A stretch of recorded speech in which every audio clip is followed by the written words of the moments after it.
day. Beautiful. One final announcement before we sing our next song. If you were part of the Pan Pacific Choir practice yesterday, please come and sit in this section over here. We'll be singing at the end of the message together with you all. Alrighty, our next song is the beautiful hymn, He Hideth My Soul.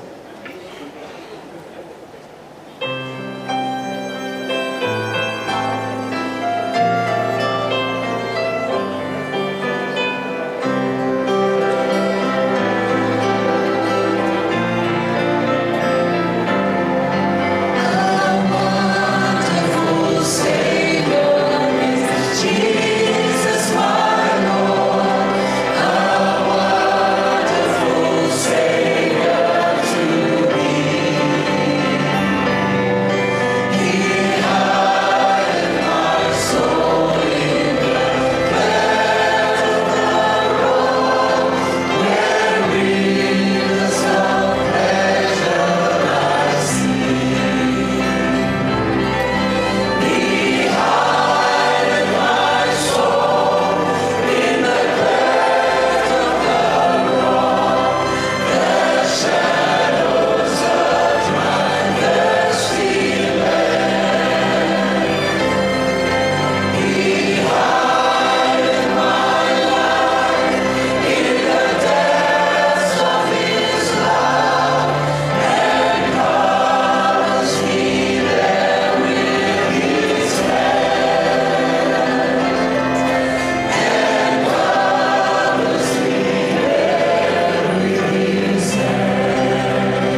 Church, let's be silent before the Lord right now.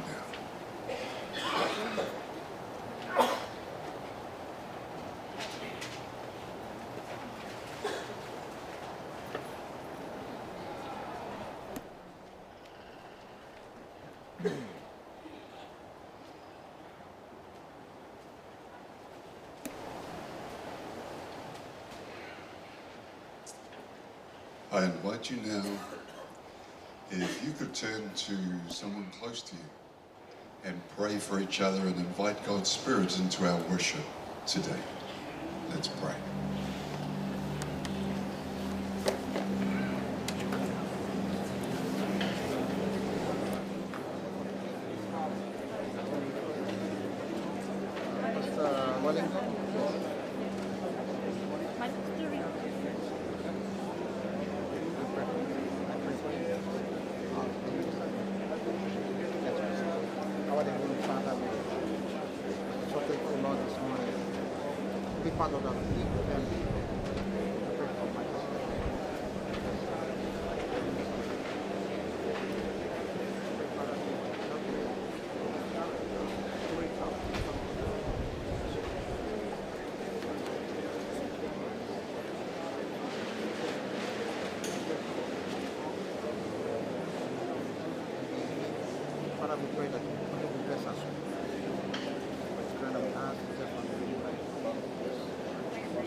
Oh, Father God,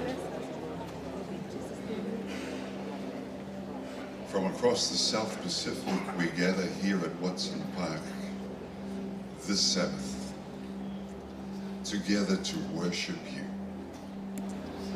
We bring our burnt offerings and sacrifices. We wish to place them on the altar this morning, that it be sweet smelling and acceptable in your sight. So Lord, please hear the prayers of your people. Please accept their worship today. In the name of our Lord and Savior Jesus Christ we pray. Amen. Please be seated.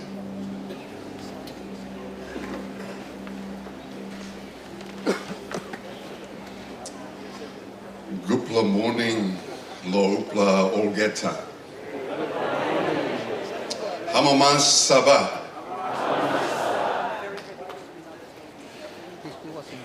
The prophet Isaiah writes in Isaiah 56 to those who keep the Sabbath and says, "These will I bring to my holy mountain and give them joy in my house of prayer.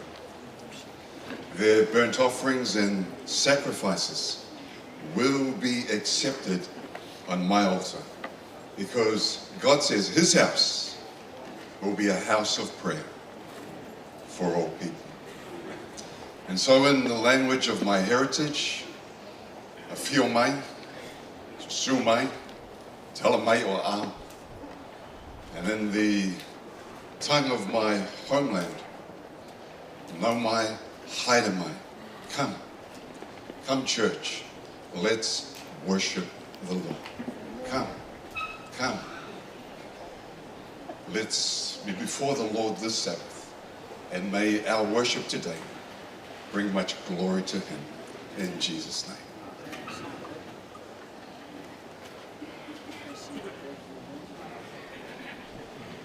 Good morning and happy Sabbath. Several weeks ago I was in the Philippines, sitting in an audience smaller than this one, but no less significant. and I was listening to a gospel appeal being made, and this is not something that is unusual for someone in public evangelism, except that the person making the gospel appeal was somebody that we would describe here in Australia as, you know, our very lovable old mate. Now, if you don't understand the phrase old mate, then talk to an Australian and they will explain that to you. Old mate, the bus driver from Grafton. Some of you will probably know who I am talking about.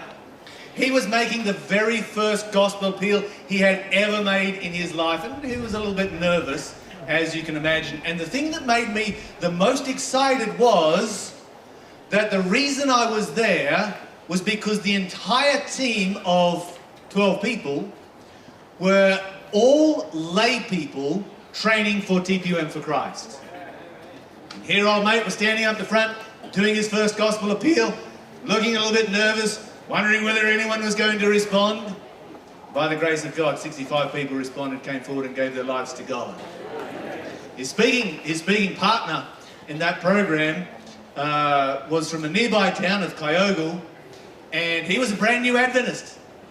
He arrived in the Philippines, and the Filipinos were like, "Oh, you're a pastor?" "No, I'm not actually. I'm a deacon." And I'm like, "Praise God, you know, Philip the deacon." He went out and preached the word of God, and Stephen the deacon, they were out there as evangelists, weren't they? And, you know, he was a brand new Adventist. He had never preached a sermon in his life before. 65 baptisms right there. Why do I tell you this story? Well, one more real quick. Just down the road from them, there was another site where there was two young ladies preaching the word of God. One of those young ladies was 21 years old. And the other young lady, I asked her age because I was a little bit worried. And she said, "Don't worry, I turn 18 3 days before I arrive. So you don't have to worry about any child-related issues." I'm like, "Oh, praise the Lord." 18 years old, 21 years old, preaching the word of God, 25 baptisms at their site. SPD for Christ has given us the opportunity to bring change to the way that we do evangelism. In PNG, we decentralised and we didn't go for the massive stadiums that we'd done in the past, and we spread right across the country. With TPUM, our big emphasis is lay people and training lay people. Over the last year, we've been training and equipping about 170 lay people that are going to be going to TPUM for Christ to preach the word of God. And one of the challenges that I've given to every one of them is that when you come back, is to find one other lay person so that when the next one comes around, you have got twice as many people to take.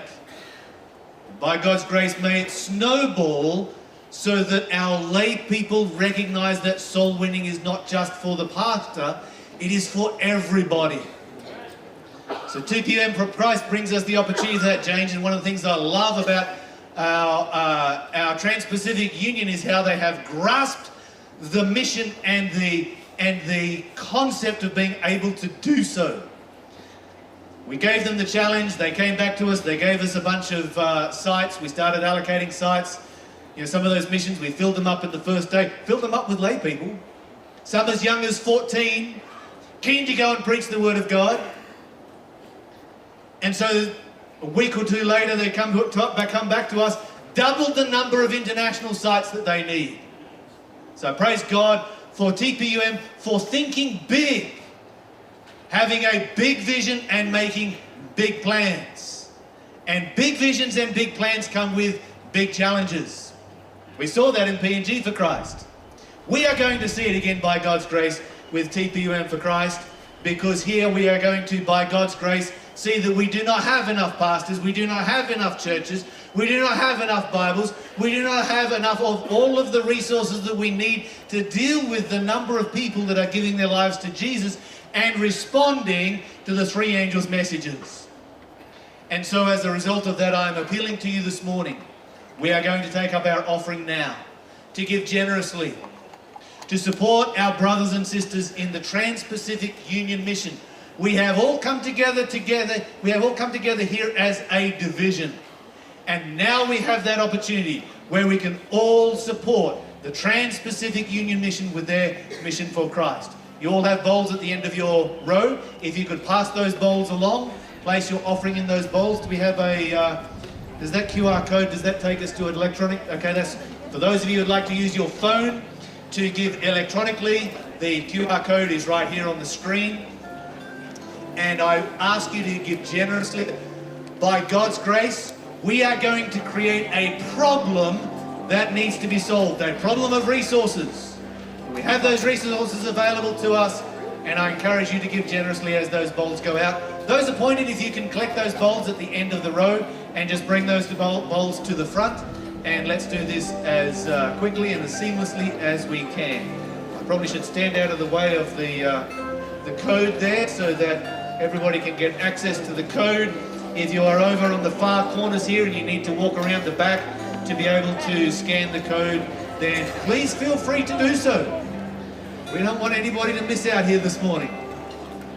Giving is an act of worship. This is just as much a part of our worship this morning as is the Word of God that is going to be brought to us in just a moment, or the singing that has been brought to us just a moment ago.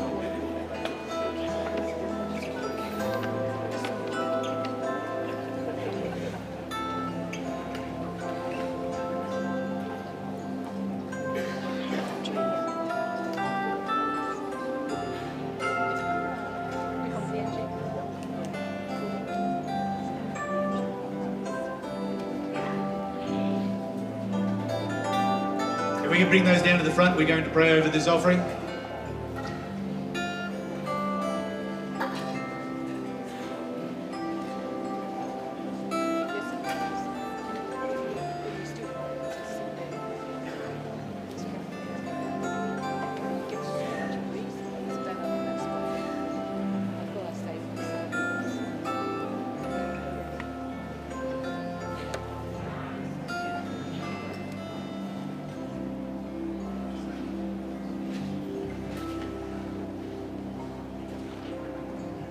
Let's bow our heads.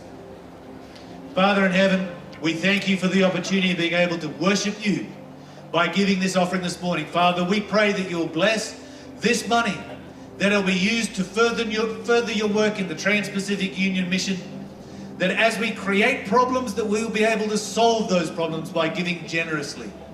We pray that this work, this money, will hasten your return, and that we will see you coming again soon. We ask in Jesus' name. Amen.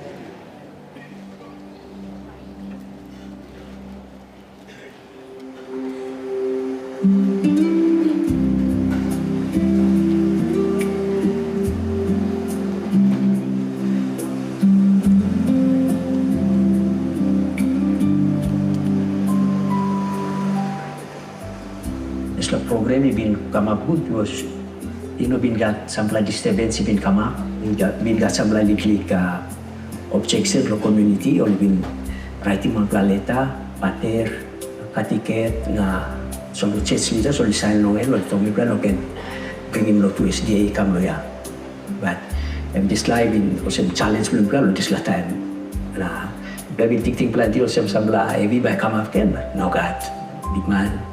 Praise Lord, big man, vista pante mi plan. Program bit kama kutu mi plan kita bil ready logo charge la program na. Isla time mi plan ready long. PNC for Christ program bit kama long tahun na ya. Pas time ka please lo mi plan se ira long ya gol. Jadi isla program online mi plan se kabe. Long number 8 na melong display week ya. Mi plan lusin baseball pikin ini belum mi plan. Na 8, 9, 10 mi play very man. Now na 11 mi play go baptize. Na this la me ni go look forward to this la because time go experience in this la luring or leading the Holy Spirit and we need lo go to this la water baptism after me go reading Bible la. Time mi play kissing this la water baptism finish and big plus and is true million. This is similar life to me plus family. This is true only because only hesitate little me strong more with only play.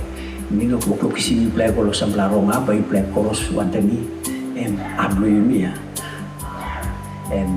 Yumi ogeta by mas follow Christ. misalnya saya mau lain lebih pelan, migas ni lebih pelan bobek lah minister hall, terus misalnya saya lebih baik kontribusi tu loh. Alfi mau work lo church lo ya. Ni belum ni John ya sport. Mi bablong limbat organized SDA church now. Pasti mi bin lo tu lo Catholic. Tami reading Bible ko, mi bin Spirit convicting me now, mi more se mi gat nitlo, mi logo tulo to slow water baptism. Encouragement no mi ase mi encouragement online no reading Bible. Bandla mi plabu po ya mi I transform my life lo mi display great controversy. Na plabu ke mi tingin on the title lo yan mas Ten Commandments twice removed.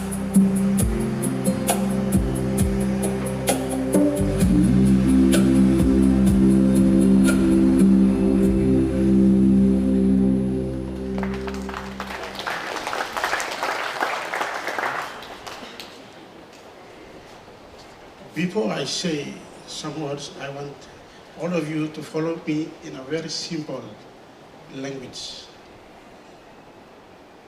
Kutla, morning, na hamma Sabbath. Everyone say? This time I want it with power and strength. Kutla, morning, na hamma Sabbath. Turn to next one, sit close to you and say, good morning, na hamma Sabbath.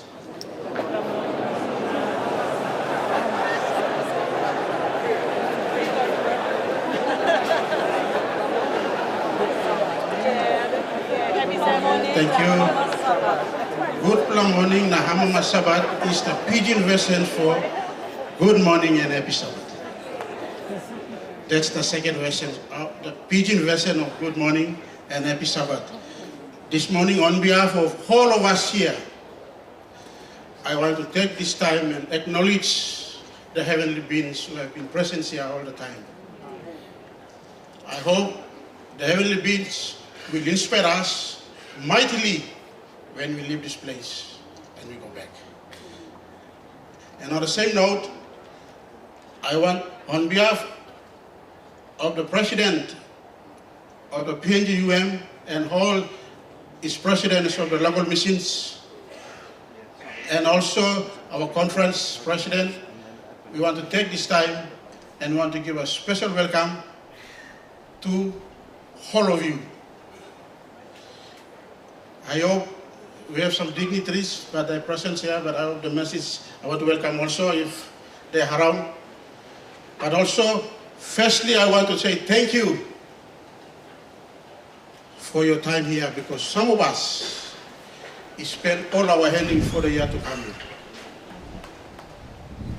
Your coming here is not a waste, because your sacrifice, God already see your heart, and He will bless you down the generations.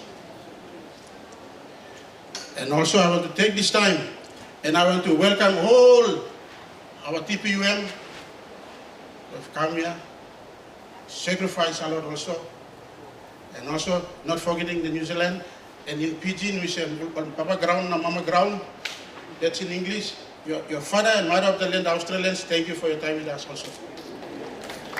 I want to welcome you all, and also this Sabbath, let me remind you of the acronyms of Sabbath. S-A-B-B-T-H. It says, Sabbath always bring blessing and true happiness. And also on behalf of all the Papua New Guineans and all those who are online, we want to welcome you also at Watson Park, Australia, this Sabbath.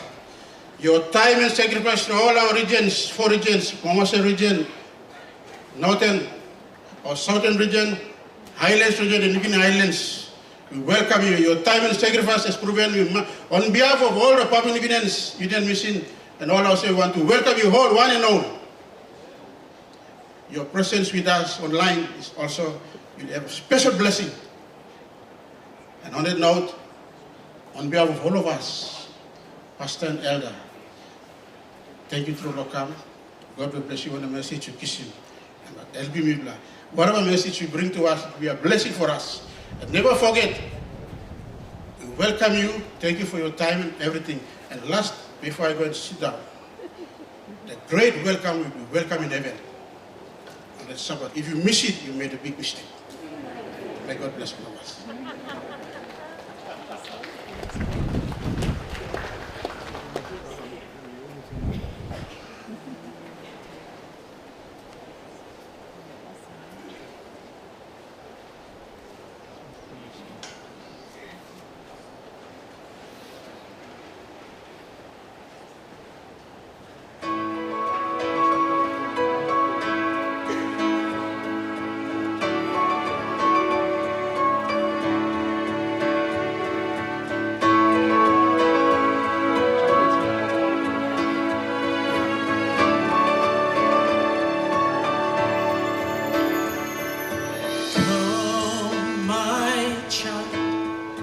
There is a place when you're lost, you will be found. You'll be saved. You'll belong. You will hear the sweetest sound. This is the place where we pray. This is the place where we cry. This is the place where we start till death do us part, where we say goodbye. Here we leave all our pain, find forgiveness and praise. Here we walk down the aisle, dedicate every child here in this sacred place.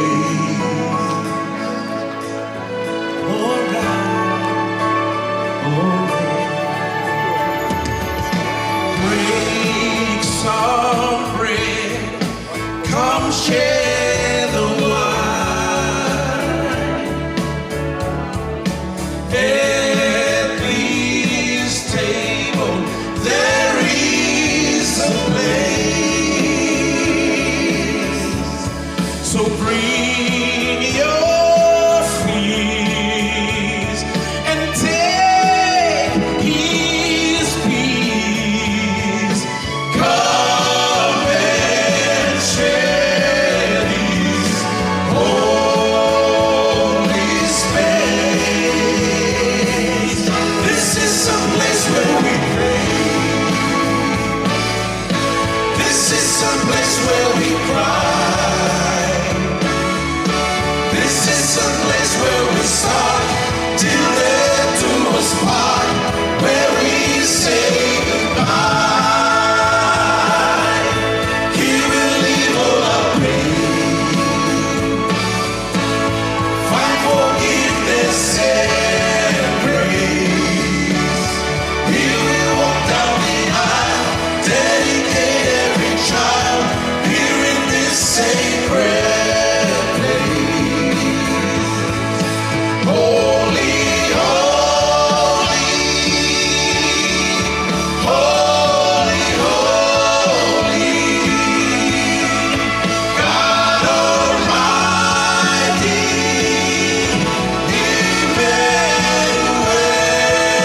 Emmanuel. This is the place where we pray. This is the place where we cry. This is the place where we start till death do us part, where we say goodbye. Here we leave all our pain, find forgiveness and praise. Here we walk down the aisle, dedicate every child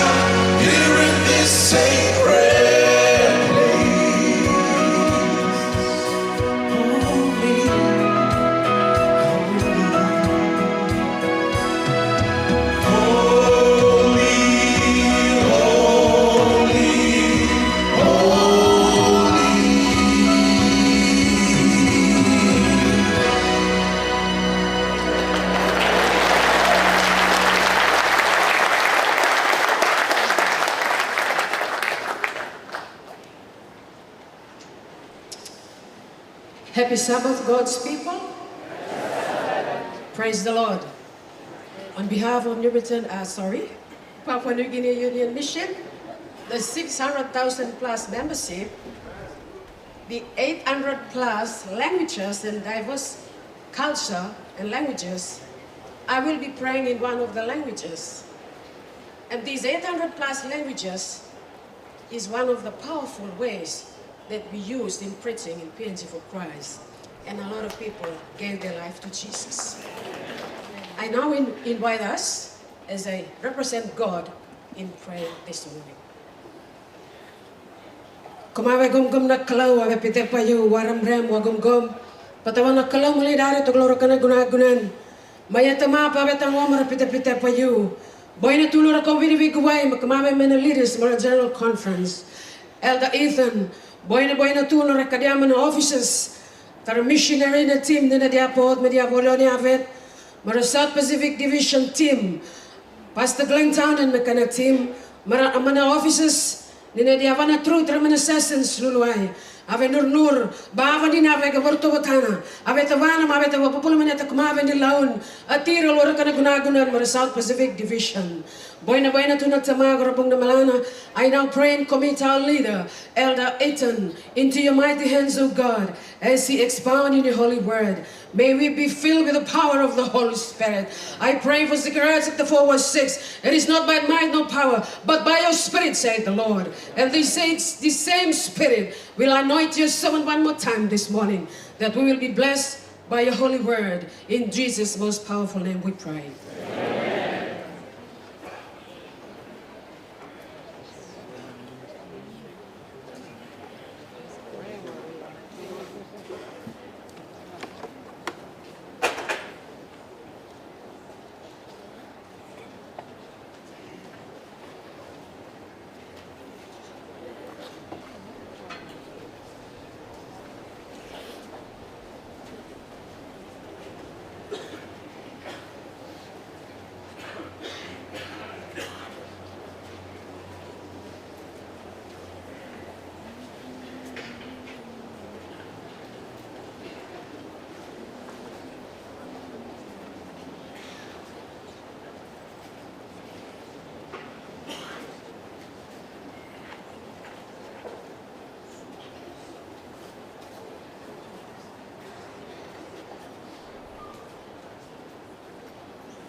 Yeah, now he's going to do it.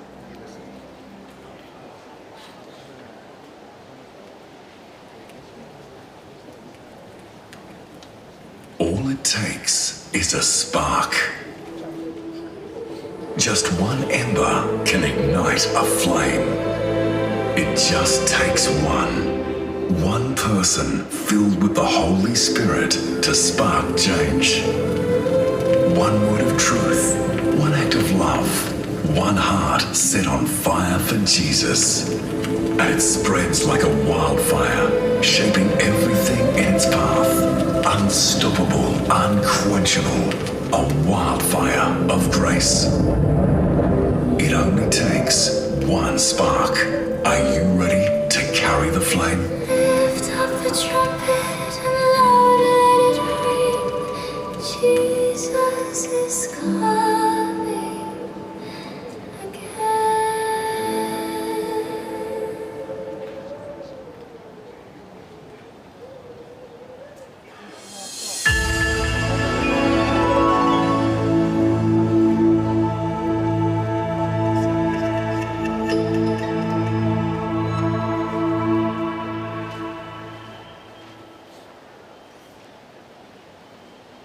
Good morning and happy Sabbath from Watson Park in Queensland, where for the course of the last 4 days we have been involved in South Pacific for Christ with two outcomes that we were wanting: to be inspired when we go back home and to know that we've been in the presence of the Lord, and we have been.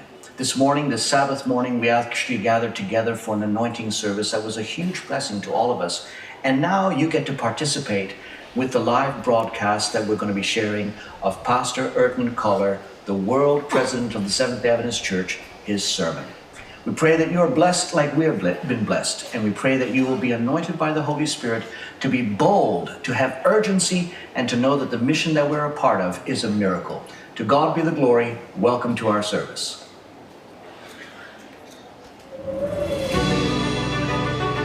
Across the ocean in 1909, the flame of mission reached Papua New Guinea and landed in the shadow of Koyari Mountains. It began, like all great movements, with a single spark. Watafeni was the son of Boyori, an elder of the Koyari tribe. When missionaries arrived, his father gave them ground to plant rubber trees. And from that soil came something far greater. The missionaries founded a school, one of the first in the region to teach locals about Jesus and salvation. Though only young, Watafeni believed the truth and became one of the first in Papua New Guinea to be baptized into the Adventist faith. The spark inside him became a fire. He crossed mountains, rivers, and unfamiliar lands to share the gospel. He learned new languages, entered dangerous territory, and carried hope into all parts of the Papuan Gulf. What began as one spark spread across the nation, through mountains, valleys, and highlands, to every corner of Papua New Guinea. Today, through initiatives like PNG for Christ, the flame continues to blaze, bringing hundreds of thousands to faith. The fire has never burned brighter. The flame continues to burn. The question remains, Will you help carry the flame?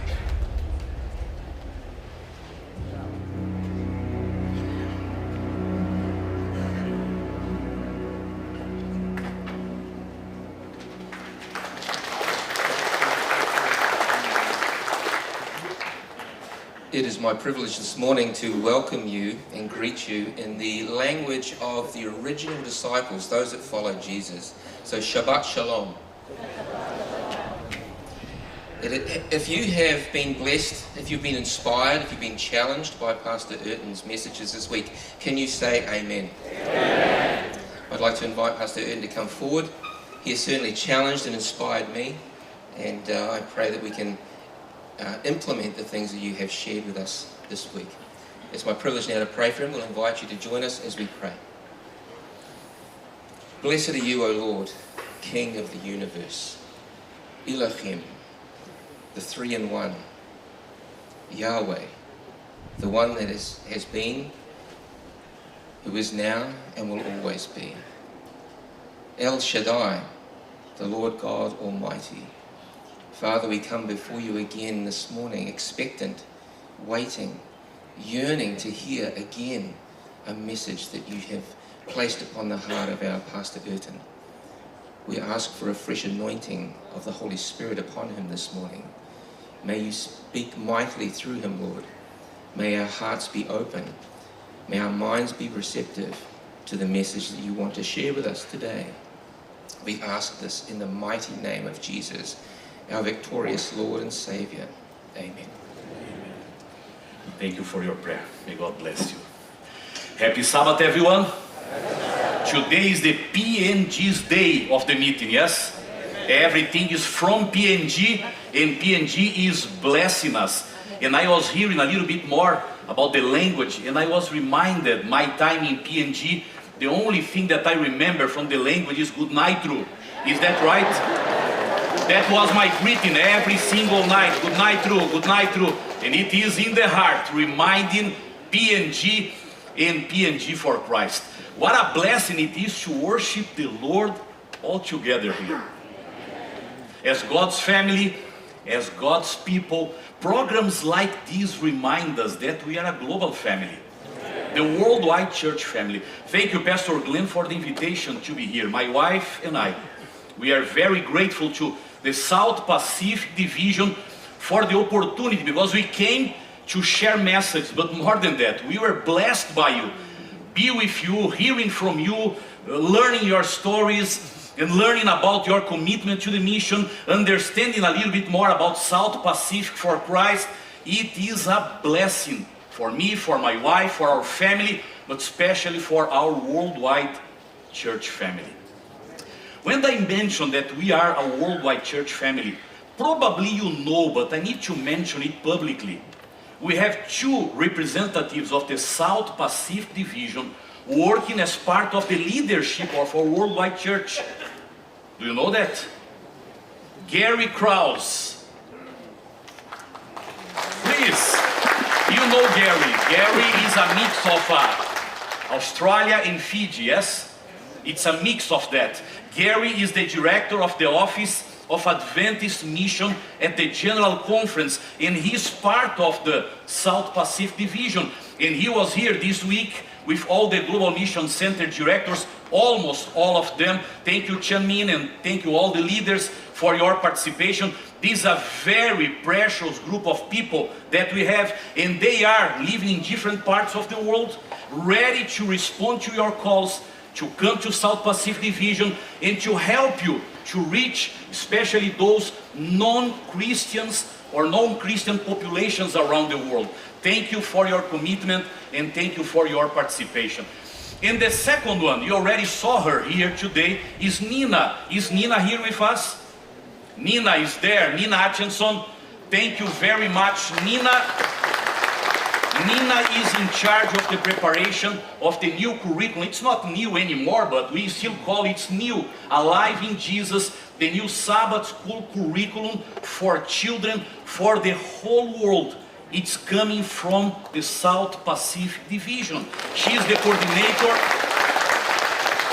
She's the coordinator of a global team of writers, people working on that, but she's the leader of that. And of course, you know, she's the author of the, I don't know how you call it here, Sabbath school lesson, adult Bible study guide, but she's the author, and she's blessing us with practical content, helping us to be closer to Jesus, to His Word, and strengthen our work with Him. Thank you so much, Nina, and may God bless you abundantly. Well, let me tell you something. We are worshiping today as a worldwide church family. Not only Australia, we are in Australia, but now we are South Pacific Division. It's bigger than Australia. We are talking about 19 countries and territories, 4 unions. This is a small piece of our worldwide church family. Pastor Glenn, come here please. Pastor Glenn would like to introduce to you some special guests that we have here today. And they also remind us that we are a world church. And as today is the PNG's day for this convention, after the choir and after all these things, I mentioned to Pastor Glenn, now I can understand why this special guest came.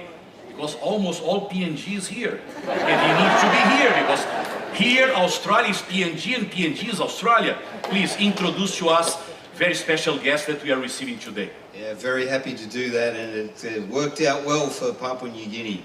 And we have in the front row, we know that we've had the Speaker for the Parliament, Mr. Job Pomat, and then we've had the Minister for Higher Education, Science and Culture, the Honourable Kinoka Faya.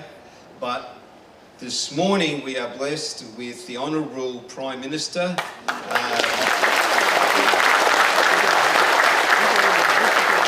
James Marape, and his wife Rachel. Brother Marape, welcome.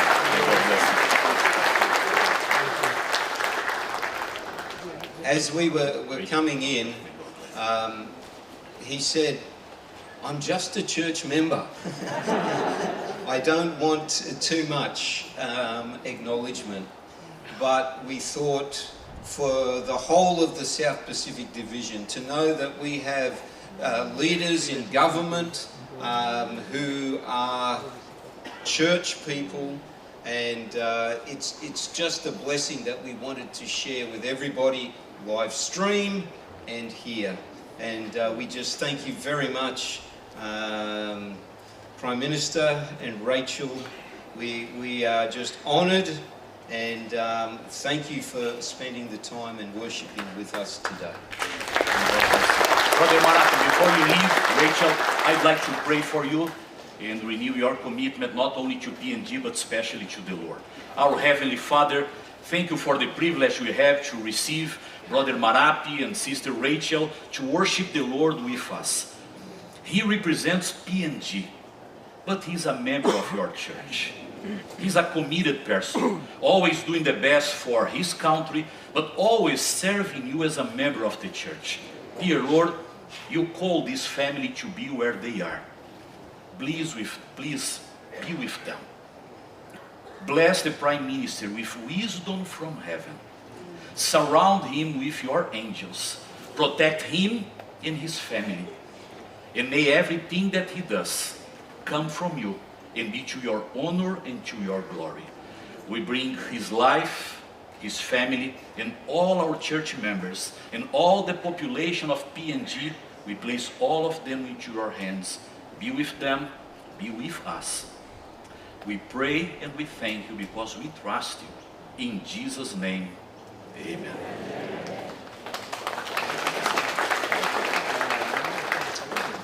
All right, happy Sabbath. Good to see the church tent filled.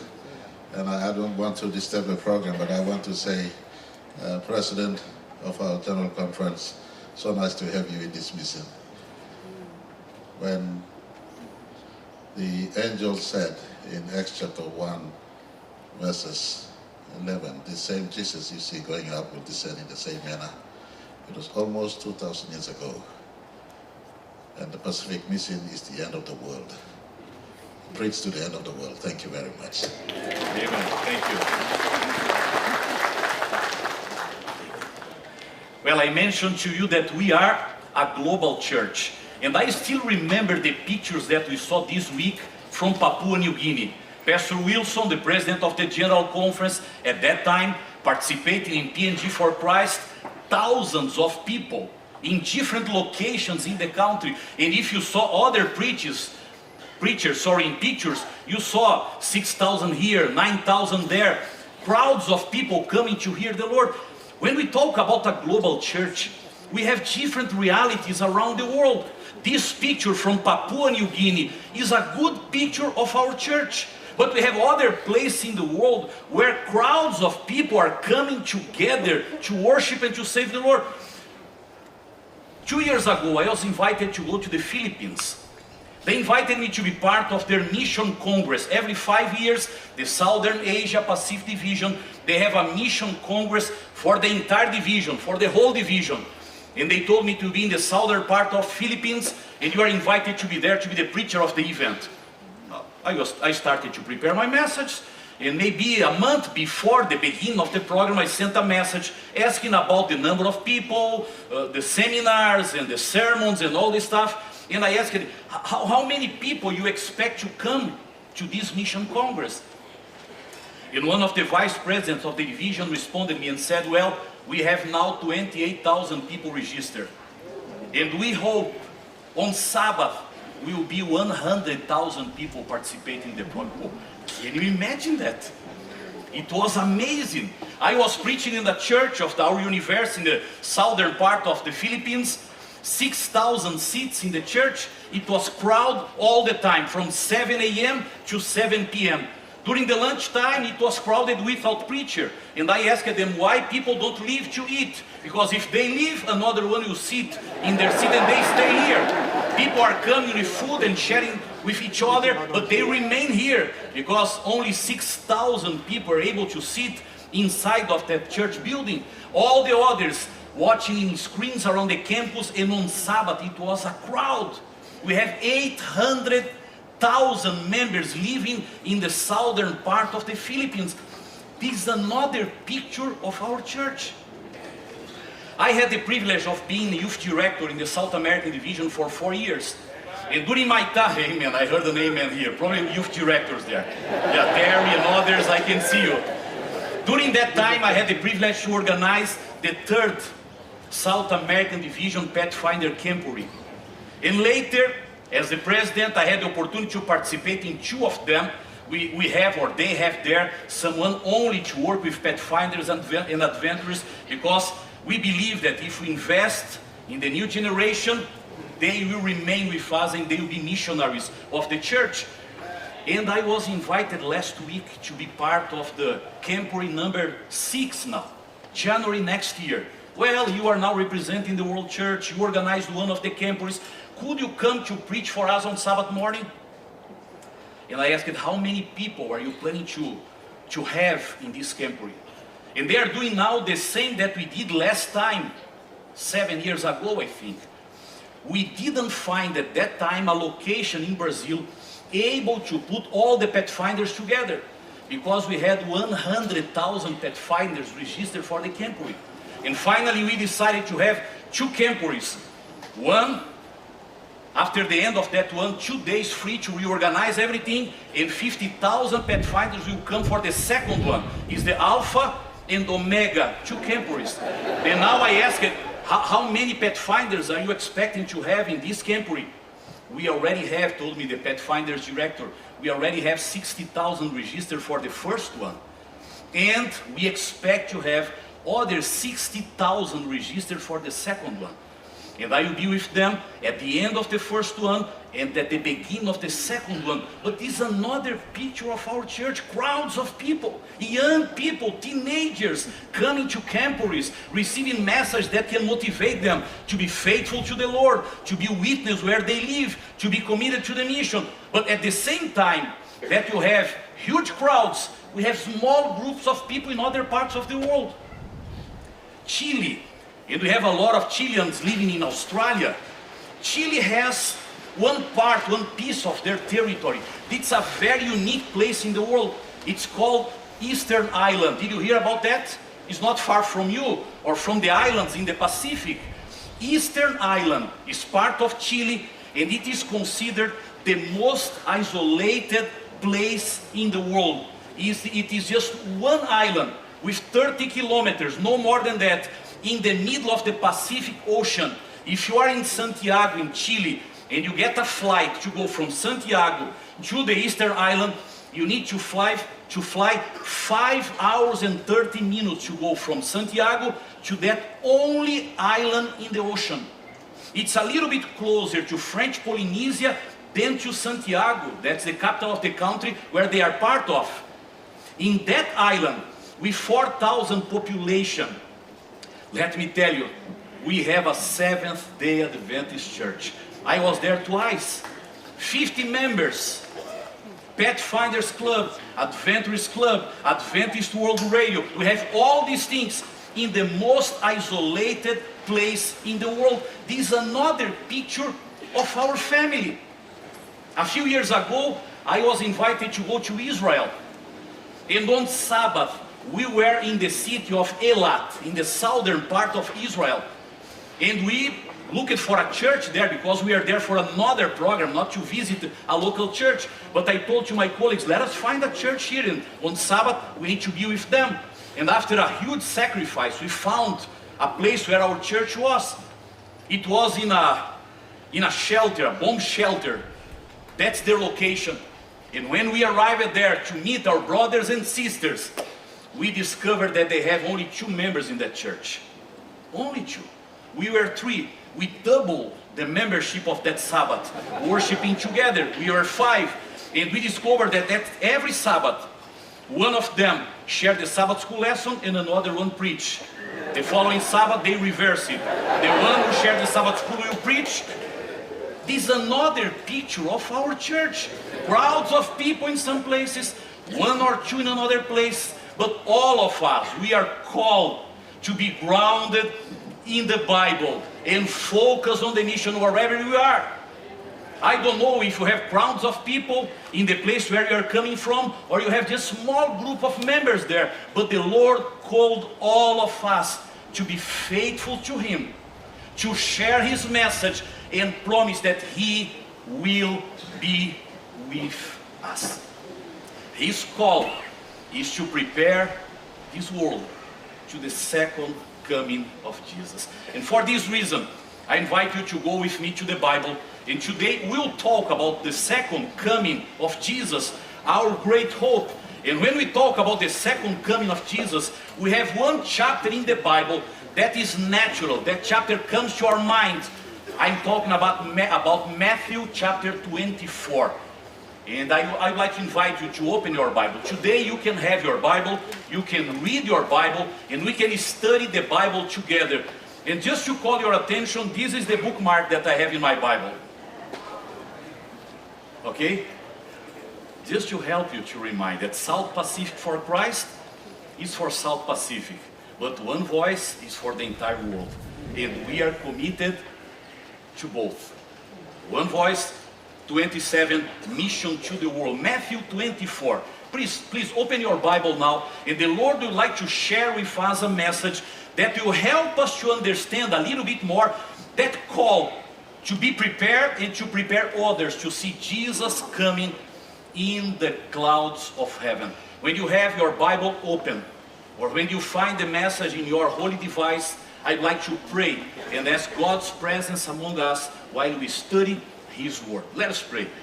Our Heavenly Father, we are here in your presence, in this tent that is your house, to hear your voice in your special day.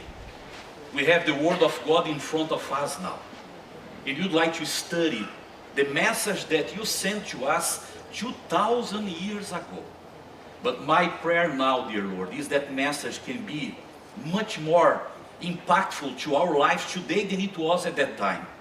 Please be with us and reminding us about our great hope.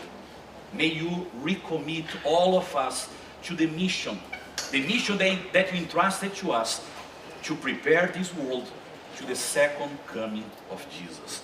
We pray and we thank you in Jesus' name. Amen. when we study Matthew 24, we have something that is very relevant. We are not only studying the signs of the second coming of Jesus, we are studying what the same Jesus said about the second or the signs of his second coming to this world. It comes from him and it is about him. And probably when you hear Matthew 24, you think, I know this chapter by memory. Every people that I study the Bible, I repeat this chapter time after time. I know all the content, but I'd like to invite you to see Matthew 24 in a different perspective, and it can help us to strengthen our commitment to the Bible, to the Lord, and especially to the mission. When we go to Matthew 24 in verse 3, what calls my attention is that the disciples, they had two questions in mind, and they raised those questions to Jesus. And the questions that they had at that time are the same questions that we still have in our times. Look, Matthew 24 in verse 3. Now, as he sat on the Mount of Olives, the disciples came to him privately, saying, tell us, when will these things be? And what will be the sign of your coming and of the end of the age? Two questions. When and what? From that time to our times, people are trying to discover, to understand when exactly Jesus will come. And if you go to internet and watch videos in YouTube, we can see Adventist people, non-Adventist people trying to make some interpretations in the Bible, some celebrations from the Old Testament, some prophecies here and there to try to define when exactly Jesus will come to this world. And you can see all kinds of strange interpretations. I remember when I was a division president, once I received like a booklet from someone with a letter saying, please read that. Usually someone read all these materials for me. I can't read, especially now. If I read all the books that people send me and all the booklets and all this stuff, this is the only thing that I will do in my life, day and night. I can't. But that one called my attention and I started to read some portions of that. That was a Brazilian guy, of course. And he had a theory, a Brazilian theory. Do you know what was the theory? The second coming of Jesus is related to the World Cup. It could come from a Brazilian, especially now the World Cup is coming. And he was proving for me that when you see all the World Cups from the beginning, we have all the power of papacy coordinating all the World Cups, and they are coming together, all the locations where they are, the countries that were champions, etc. And of course, this is part of his prophecy. Brazil will be the champion of the last one, and the last one will be the last one, because that will be the supremacy of papacy. You can imagine all this stuff. And I was thinking, people are trying to find all the ways to discover when it will happen. At the same time, people are trying to discover the signs of that. And you can see on internet the same. Every trip that we have a religious leader here, or the American government there, or something happening in Australia, or New Zealand, or in Israel, people are saying, look, look, look, it is happening. I have a quotation from Ellen White that no one knows, but I read it, I'd like to share with you. And people are following these people, because they believe that someone, one of these days, will discover something that really will prepare us to the second coming of Jesus. That was their questions. Those were their questions at that time. And the same questions we are dealing with. And Jesus tried to find a way to give an explanation. And we need to understand the explanation. If you go to the Bible, chapter 24, verse 4 and 5.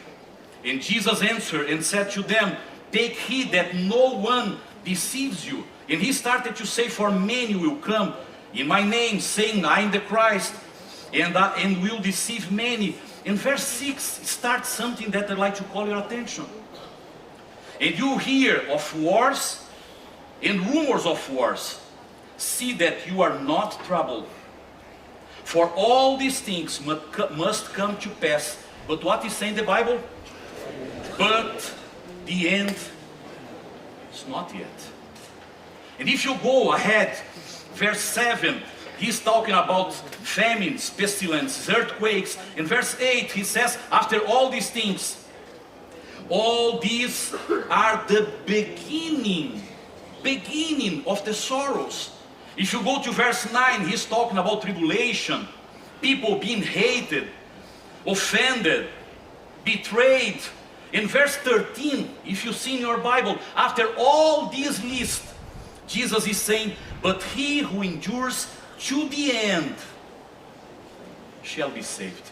I don't know if your attention was called by these 3 verses that I read. When Jesus came to this earth and he started to talk about his second coming, he mixed two kinds of signs. Number 1, signs of the Jerusalem's destruction. Number 2, signs of his coming. He mixed general signs with the imminent sign. General signs are signs that happen during the history, but they will be stronger, closest to the second coming. The imminent sign is that one that when that sign happens, it means Jesus is really coming. And when the disciples asked those questions, Jesus started to explain the signs, but he always highlighted, please, it's not the end. Those who endure until to the end, they will be saved. Please pay attention on that. All these signs are negative signs. Those signs doesn't come from the Lord. They come from the enemy of the Lord. Do you agree with me? The Lord is not the one provoking or creating famine, war, earthquake, disease, and all these things. The one who creates all these kinds of problems is the devil, is the enemy of the Lord. And the Lord is saying to us, please don't guide yourselves by these signs. They will happen. They are part of our preparation, but they are not our guides, because they are not the end. They are the beginning of everything. You need to be prepared. Please, he's calling our attention. And you know why? For a simple reason. Jesus is saying, the enemy is not the one that will set the time for my second coming. He will create all kinds of problems. The world will suffer, and I will suffer with the world. But let me tell you something. He is not the one that will set the time for the second coming of Jesus. If you go further, in that verse you know by memory, Matthew chapter 24, in verse 14. You know that. And this gospel of the kingdom will be preached in all the world as a witness to all the nations. And what is written now? Oh, the Bible says now the end will come. Let me call your attention to something. This message in Matthew 24 is a message that is very focused on the Seventh-day Adventist church. I don't know if you agree with me. Let me explain why I'm saying that. When Jesus came to this world, he preached about 2 kingdoms, the kingdom of grace and the kingdom of glory. The kingdom of grace is for now, the kingdom of glory is for the future. The kingdom of grace happens or comes to me when I accept Jesus. My life is transformed. I start a new life. I am in the new kingdom, the kingdom of grace. And the kingdom of glory is the second coming of Jesus. And when we read Matthew 24, Jesus is not talking about the kingdom of grace. He's talking about the kingdom of glory. He's talking about his second coming. And you can read this Bible verse again saying, and this gospel of the second coming will be preached to all the world. And you can complete the verse. What exactly the Lord is saying? I will raise a group of people to prepare this world for my second coming. And they will preach the gospel of the kingdom. Because my question is, who will preach the gospel of the kingdom if they don't believe in the gospel of the kingdom? Who will preach about the second coming if that person or that group of people don't believe in the second coming? Or if the second coming is there as part of their fundamental beliefs, but just as a portion of that. The Lord is saying, that is the message. And when this message is preached, and when all the world hear about that, that will be a time or the right time for the second coming. I will set the time. The preaching of the gospel will set the time, not the enemy. Now you can understand why we are talking about One Voice 27. And the focus is the person of Jesus, and especially his second coming. Because we believe that if we preach the gospel of the kingdom, we'll do what the Lord entrusted to us. He is the owner of the calendar. He has the control over everything. But he told us, preach the gospel. And what we understand as a church, let us do something to find the best ways to preach the gospel to the world. The second coming of Jesus to the world. And we started to think, what's the best way to do that? That is the message. We have the right celebration, 2000th anniversary. Let us find the best way to call our global church. 24 million people to come together, to use all the medias, technology, printed media, to share the message of Jesus, especially highlighting his second coming. Because this is the prophecy. This is the call. This is what the Lord entrusted to us. And our responsibility is to find the best way to do that. Again, we are at war. We are not in a picnic area. And in that war, we need to find the best ways to share the message that the Lord entrusted to us. This is a call for the Seventh-day Adventist Church. More than that, I don't know if you agree with me. If you love the second coming of Jesus, if you lost someone in your family during the pandemic, or because of an accident, or another disease, and you are eager to see that person again, if you love the second coming of Jesus, you are not on TV or internet watching videos here and there to try to be desperate, hearing about sensationalism, to prepare you. You know what the Bible says? If you love the second coming of Jesus, what do you need to do? Preach the gospel. That is the only way. The Lord is saying, please, don't focus your hope in wars. We know what is happening around us. It is happening. Wars and rumors of wars, both. The Lord is saying, please don't be focused on that. Use those situations to share hope with people, because they are hopeless and you can share the hope that they need. But please, if you love the second coming of Jesus, don't preach sensationalism to the people, to try to alarm them, to desperate them, because you believe if you desperate them, they will be prepared. I was a district pastor in Brazil. I worked in 2 different district pastoral districts there, and I remember the first one, when I started my ministry, was exactly at that time when Iraq was in a war with Kuwait. You remember that? And the United States came in, and that was a huge confusion to the world. And I remember that the American government said to Saddam Hussein, if you don't leave quiet at that day, that specific day, the war will start. And Saddam Hussein didn't leave Iraq. Wait. And the war started. And I still remember my joy as a pastor. Joy because of the war, yes. You know why? The church was full again. On Wednesday in Brazil they have prayer meetings. Usually if you have prayer meetings in your countries, you have a small group of people there. It was crowded on Wednesdays. Revival at the Sabbath school on Sabbath morning, when you have a reduced number of people in some place, and there that was the case. It was full again at 9 a.m. That's the time when the program starts. Everybody coming to the church, everybody being prepared to the second coming. But the war lasted much more than 1 week and 2 and 3 and 4 and 1 year and 2. You know, after 1 month, on Wednesdays, we had exactly the same group that we had before. Those 10 or 15 people. On Sabbath morning for the Sabbath school, the same group was there. Because you know, they were based in wars, in rumors of wars, in sensationalism, in any kind of alarmism. And the Lord is saying, please don't be focused on that. If you love the second coming of Jesus, don't raise issues that are not priority for the church. Don't be distracted with all kinds of signs, with all kinds of problems, with all kinds of initiatives. Please focus your energies in the mission of the church, sharing the message, preaching about the second coming, reaching people wherever they are, close to you or around the world. That is the feeling that we need to have.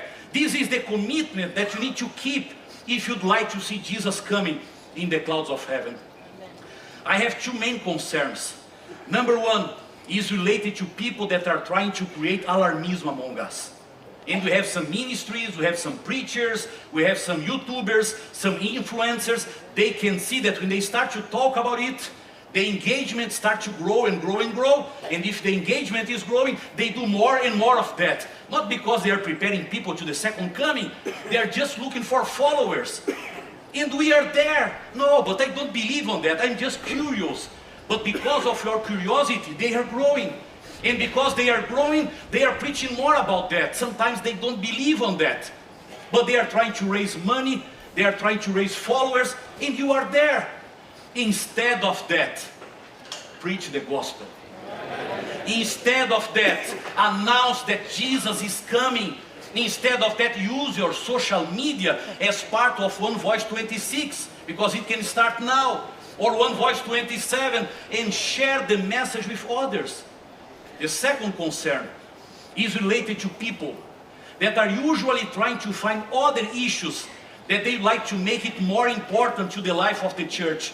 And those issues sometimes are important, but they are not our priority. And we put our hearts, our priorities, our time, our meetings, our money on those issues, and we forget that all those issues, they are at the service of our mission, but they are not the core of our mission.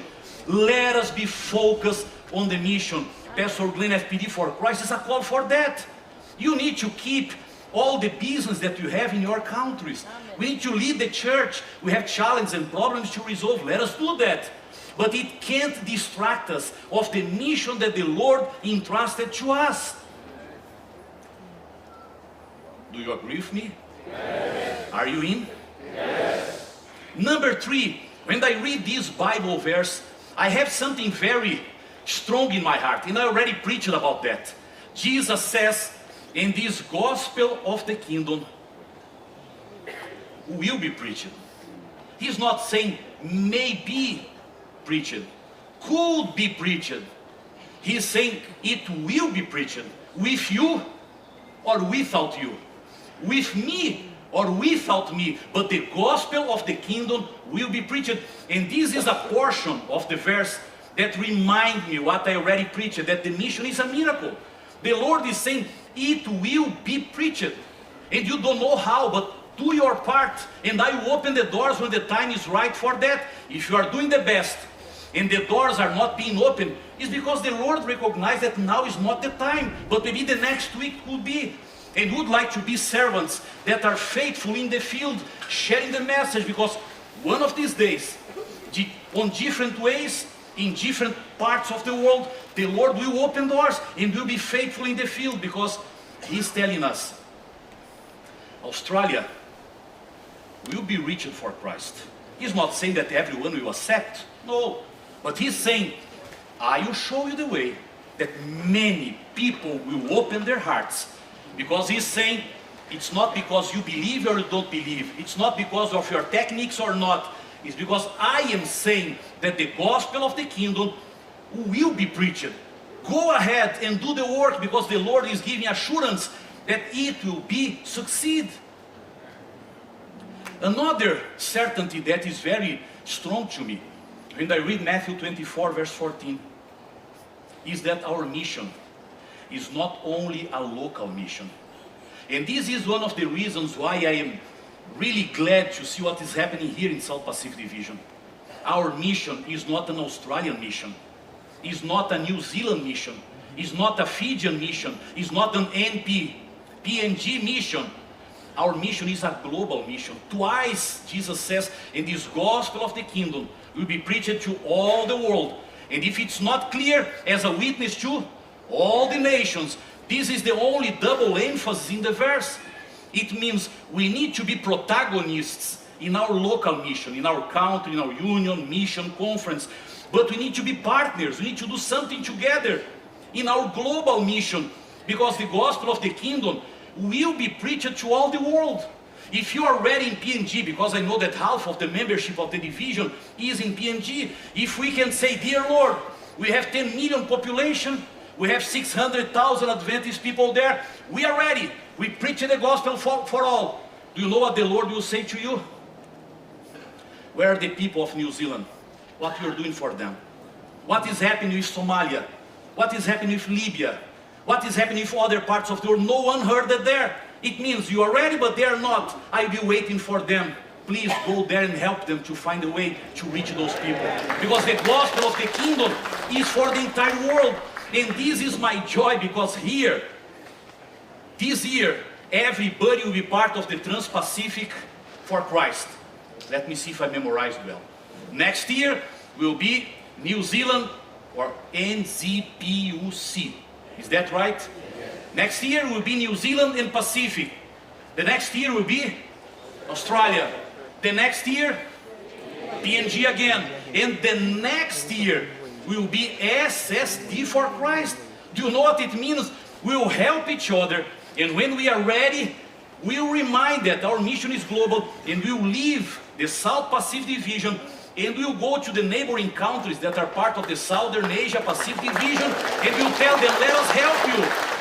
Because you know, dear brothers and sisters, the borders of the church are not here to separate us. The organization of the church is to strengthen our mission. And sometimes you say, no, no, no, this is my territory, don't enter here. It belongs to me. I am the leader here, and you do your work there. It is totally wrong. This is not God's plan. God's plan is organize your people inside of your territory, to reach your territory and to help others to reach their territories as well. Do you believe that the Lord organized the church to be divided? That was not His intention. He organized the church to be united, to strengthen every region of the world, to come together, one voice 27, and reach the world. This gospel will be preached to all the world as a witness to all the nations. Please, South Pacific, help each other. Forget the boundaries of your countries. Forget the language that you speak. The Lord will give you what you need to reach your territory and to help to reach other territories. And I need to go to the end now. And I have a last thing that caught my attention in Matthew 24, verse 14. You know what? The message of the second coming is a message that shares God's love to this world. Usually people speak, they speak about the second coming, desperating people, all the signs, persecution, and Sunday laws. It is all part of the prophecy, but it's not the core of the prophecy. This is a consequence of the prophecy. Let us preach the core, and we can teach about the consequence, but the core is the message. And when I hear or read about the second coming of Jesus, you know what's the message? The enemy will not set the time for my coming. I will be waiting for every single person in the world. And when they hear, and when they make their decisions, I will come back. Can you see God's love behind of these words? The world will be suffering. Jesus will be suffering. The heaven will be suffering. But He says, I will be waiting and waiting because I love each person in the world. And I will be waiting for them when everybody is alerted. That is the time to come again. My invitation for you today, let us stand together. Let us preach the gospel together. Let us focus not in the alarmism, but let us focus in the mission of the church. And when we preach about the second coming, let us share God's love for the humanity. And my question to you again is are you in? Yes. Are you ready to say, I will go, Lord, count on me. I'm coming from a place that's very challenging, but I'm ready to do what I can. Because I believe that the mission is a miracle. I will go back, I will share my fire with others, and we will plan the best, we will be bold, we will work with urgency, because we believe that you open the doors. We are ready to share the gospel of the kingdom, to preach the second coming, to see Jesus coming in the clouds of heaven in our generation. I will go. This is the call. If you'd like to say today, Lord, count on me. I'm ready to do something. I don't know, I don't have the best gifts. I'm not the best preacher. Or maybe I'm a little bit shy to share things with others. But I'd like to do my best. Open the doors. I accept your call. I'd like to invite you to stand now, because I would like to pray for you. The Lord has a call for us. Let us prepare this world to the second coming of Jesus. All together in South Pacific for Christ. All together in one voice 27. All together rounded. You can help me. All together grounded. It was like a rehearsal. All together grounded. Our Heavenly Father, you heard our commitment. We stay here together, receiving training, inspiration, hearing and watching beautiful stories of mission and miracles, hearing your word. But dear Lord, we are here to say, count on each one of us. You can see your church family standing now. I can't see those who are watching us on the internet, but maybe some of them are standing as well, saying, count on me, Lord. I'd like to do something. I'd like to see Jesus come in the clouds of heaven because I lost someone that I love. Or I'd like to prepare others to see Jesus coming. I'd like to renew my commitment with the mission. Dear Lord, you can see not only each of us, you can see our hearts. Please keep us on fire. This is the last day of meetings. We'll go down from the mountain to the valley. Tomorrow, on Monday, we'll be back to your cities, to our countries, and our life will be back again. But help us to keep this passion, this commitment, this vision of moving forward in an integrated way, all together to do what you called us to do in the South Pacific, in the world, always preparing everybody around us and the rest of the world to see Jesus coming in the clouds of heaven in our generation. We place our lives into your hands. We place our ministries, all pastors here. We place our leadership, all leaders here, into your hands. Use us for your honor and for your glory. And help us to do everything that we can, always trusting that the mission is a miracle and we can move forward by faith. We pray and we thank you because we trust you. In Jesus' name, amen. May God bless you.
We're closing the service today with the beautiful song you learned yesterday morning. Empower us, Lord. But we want you to sing it with us. So we're going to invite you to stand. I'll sing the verse to remind you how it goes, and then I want you to join with us on the chorus. Empower us, Lord. Empower us, Lord. To finish the work till you come back to get us. Let's stand.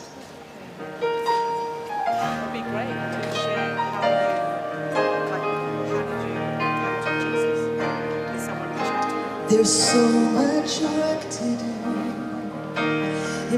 impossible to do unless you shower us, empower us.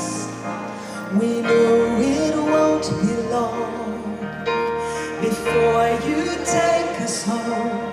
So Lord, please shower us, empower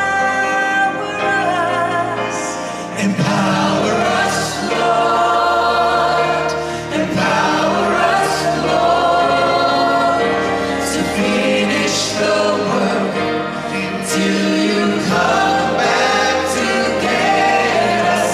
Empower us, Lord, empower us, Lord, empower us, Lord, till you come.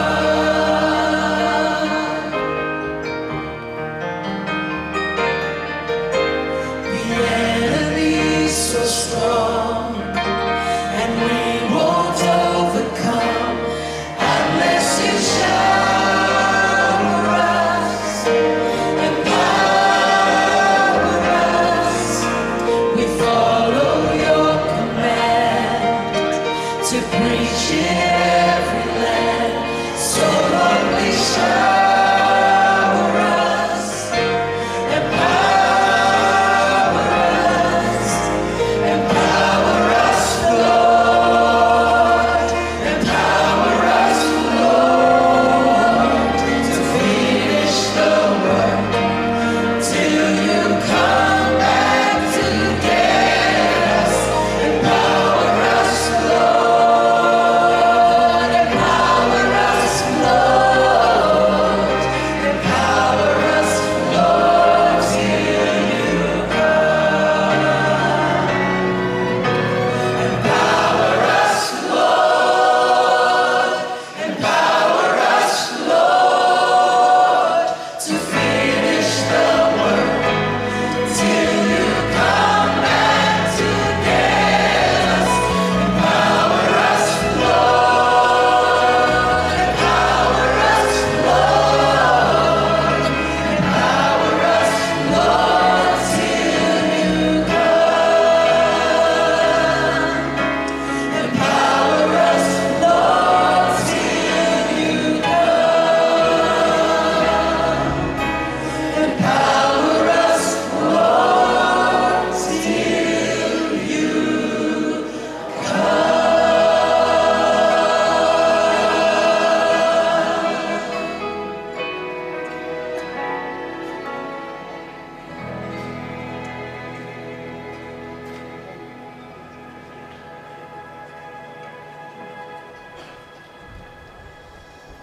Thank you so much for that beautiful item to finish off an amazing sermon. I think we need to say a massive thank you to Pastor Erton, Köhler and his GC team. Haven't they done a great job this week? I think it would be fair to say that Pastor Köhler and his General Conference team have brought the General Conference a lot closer to us. Amen? Amen. It's great to have them here. I want to say a few announcements this morning as we finish this program. We want to thank the Honourable Mr. James Marapi and his wife Rachel for coming and joining us today for church. It's been an honour to have you here and your team. Thank you so much. There are a few other announcements as well. We have 2026 marks the 50th year of the beginning of the Ellen White Research Centre. And if you can just put that slide up very quickly, guys, for the there's actually a symposium this year from May 21 to 23. That is something that if you want to be involved in, you can do it online, or you can be there in person. Also, the Trans-Pacific Union delegates have requested if you can come and meet on the stage here after the meeting, because they'd like to get a photo of all the TPUM people. And also the Women's Ministry and Women in Ministry team would love to be up here as well after the program to get another photo on stage. Also, we have anybody who's involved in the afternoon program, which starts at 2 p.m. We'd like you to bring your video clips or files or resources, whatever you need to bring it here by 1:30 at the latest, and give it to our tech team. Our afternoon program starts at 2 p.m. We have a closing Sabbath program starting at 5 p.m. and our closing program, the night program, starts at 7 p.m. We really appreciate everybody being involved and being on time for these events.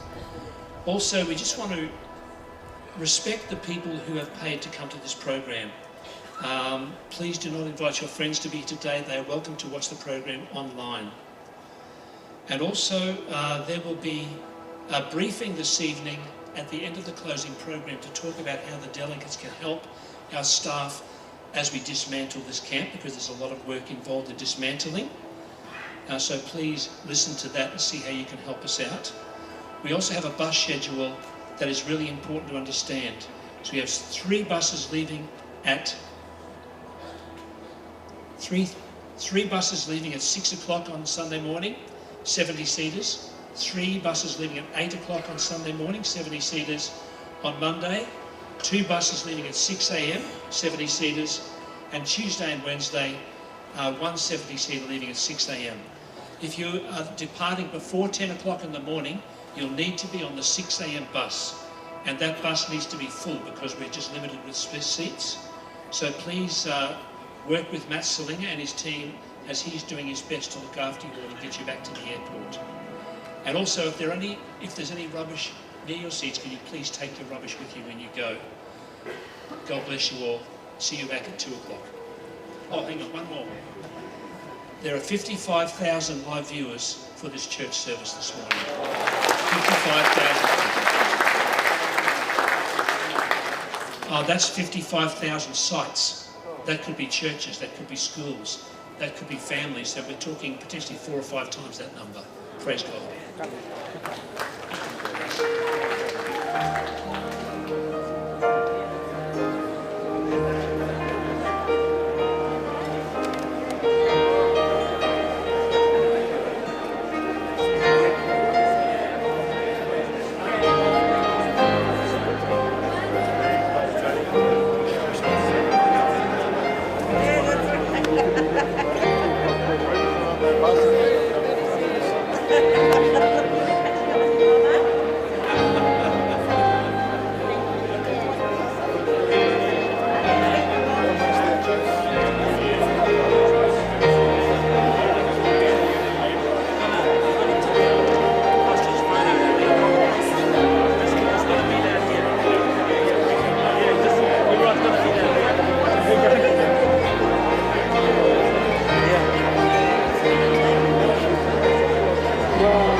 Ministry crowd off the stage first, please, then Trans-Pacific Union next. Trans-Pacific Union delegates next, thanks, with the key leaders. Women's Ministry off the stage, please. All Women's Ministries leaders off the stage, please.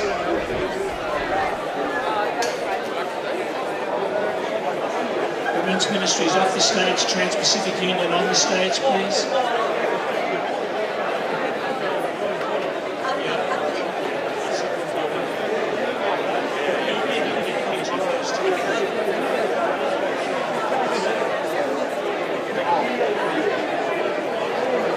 Trans-Pacific Union on the stage, please. All others off the stage except Trans-Pacific Union.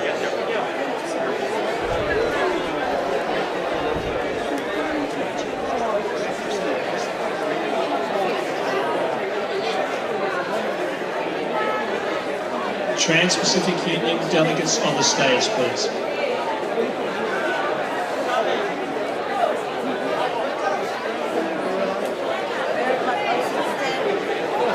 Charmaine, if you can come down the front, please, for photos.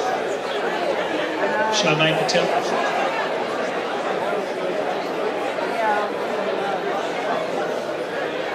Trans-Pacific Union delegates. Tallest people at the back, shorter people at the front. Tall people at the back, shorter people at the front.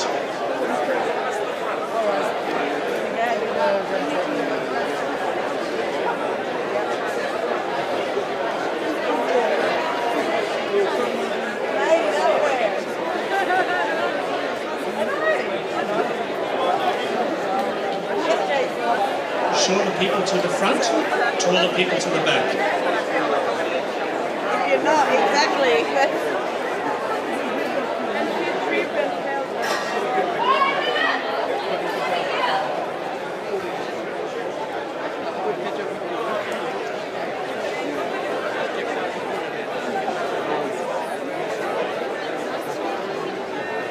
Charmaine.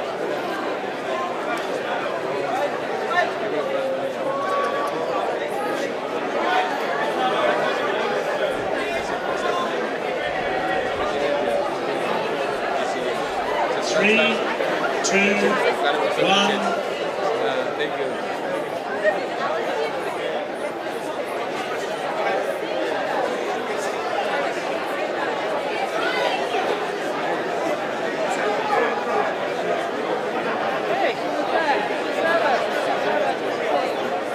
Okay, thank you everybody.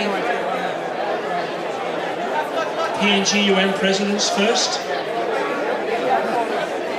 Okay. Okay, can I please get all of his self-appointed photographers to move aside, please? If we have an official photographer who wants to get a photo, please move to one side or the other. Okay, can we all get everybody here in the middle to please sit down or go to one side if Charmaine wants to get a photo? Sit down or move to one side. Okay, everybody in the middle here, please sit down. Adrian Rather, can you sit down? Everybody else sit down, please. Sit down. Everybody sit down. Gary Webster, please sit down. Sit down, Henry.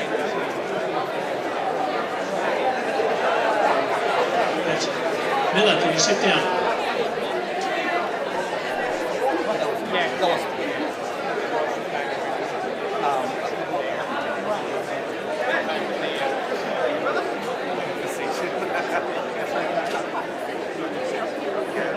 Okay, Charmaine, are you ready?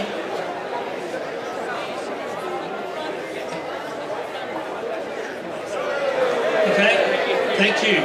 Can we have TPUM off the stage, please? And Papua New Guinea UN presidents on the stage with the key leaders and the Prime Minister.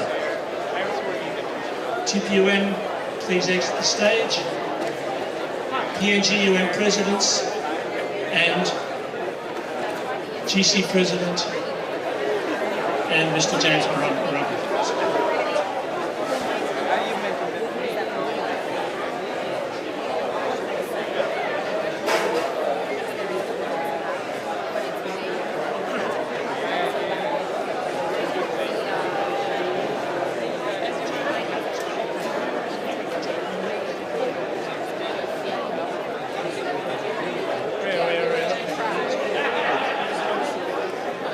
PNG UN presidents, please. Next, not the ladies. PNG UN presidents next, please, on the stage.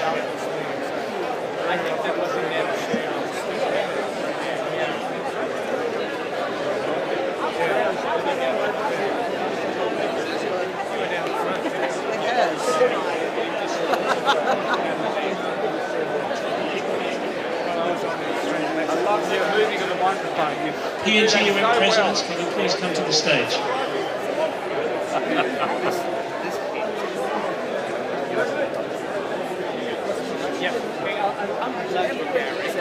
PNG UN presidents, please come to the stage. Thank you, Tabara.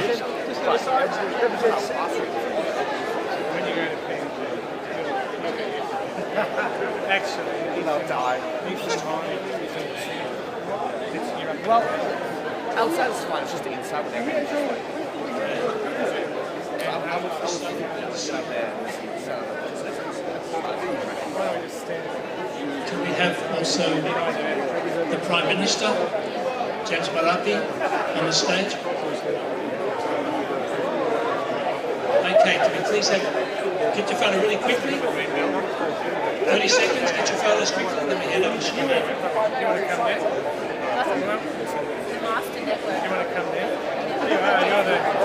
Okay, can we please move sideways now for Charmaine so she can get a proper photo?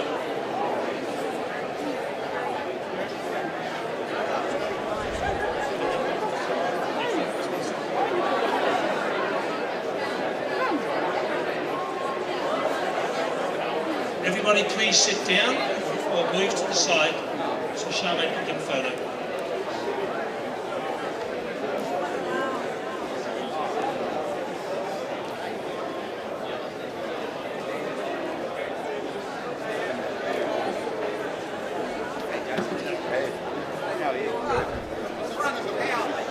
Everybody sit down, please. Can everybody sit down or move out of the way, please?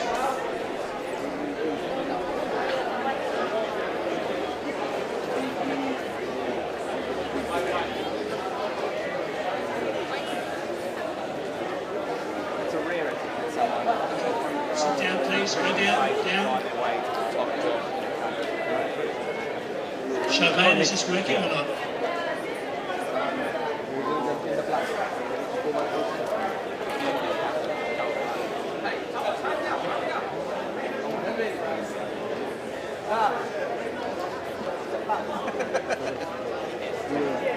Okay, can everybody look at Charmaine? Everybody else sit down.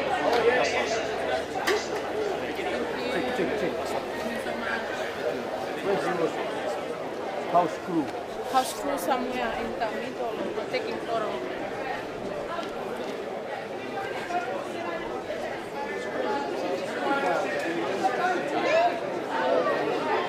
Put your phones down, please, everybody. No one knew she was due, but when the time counted, she stood up. Okay, Elia Wellness next. Elia Wellness. Oh, sorry. What? It's all right. She was going to answer.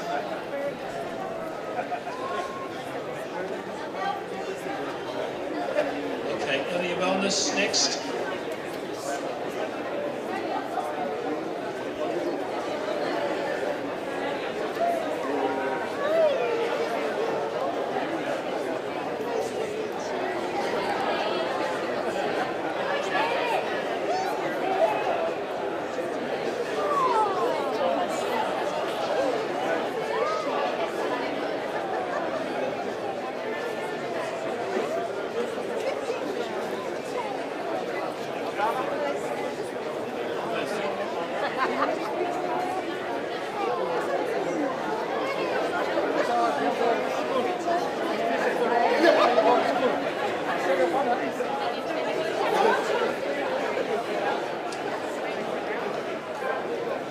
Okay, Elia Wellness can just assemble, and then we'll ask the photographers to move aside.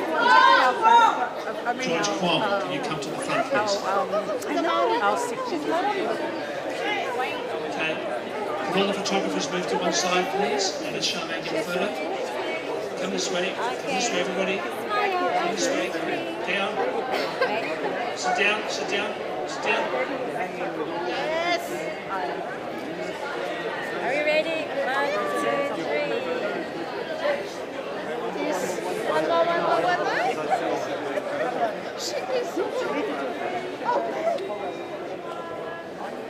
Nice. Okay, Adventist Mission Team next. Adventist Mission Team next on the stage. Okay, this is the last formal one. Adventist Mission Team. Make it quick. Make it quick, Rose.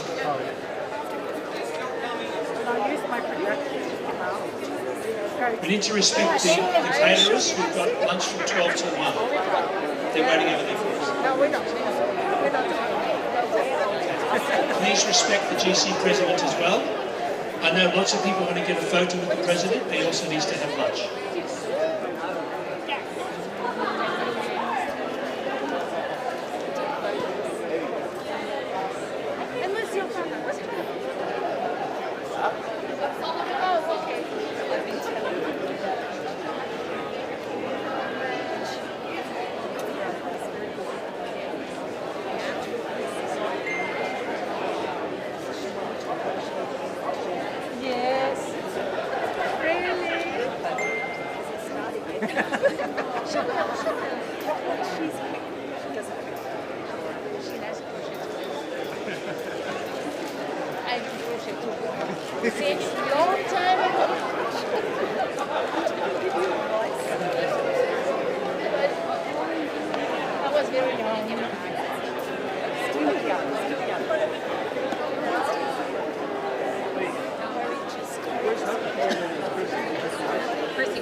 South Australia.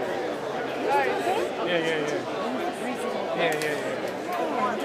Have to come over to Thailand. Yes.